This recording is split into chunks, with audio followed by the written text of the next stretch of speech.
రాహుల్ గాంధీ గారు కూడా విస్పష్టంగా ఒక అంశాన్ని ప్రస్తావించారు. చట్టబద్ధంగా రాజ్యాంగబద్ధంగా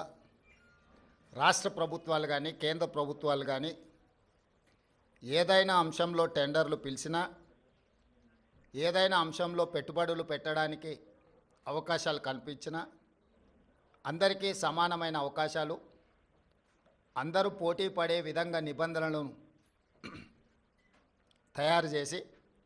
నిబంధనల మేరకు టెండర్లను నిర్వహించి అందులో ఎవరు ఆ టెండర్లలో రాణిస్తే వాళ్లకు కాంట్రాక్ట్లు ఇవ్వడం కానీ లేదా ఏదైనా పనులను కేటాయించడం కానీ ఏదైనా విషయాలతో అదానీనే కాదు అంబానీ కావచ్చు, టాటా కావచ్చు, బిర్లా కావచ్చు, ఈ దేశంలో ఉండే ఏ సంస్థలకైనా రాజ్యాంగబద్ధమైన రక్షణ ఉంటుంది, వాళ్ళు పెట్టుబడులు పెట్టడానికి అవకాశం ఉంటుందని రాహుల్ గాంధీ గారు వివరించడం జరిగింది. అయినా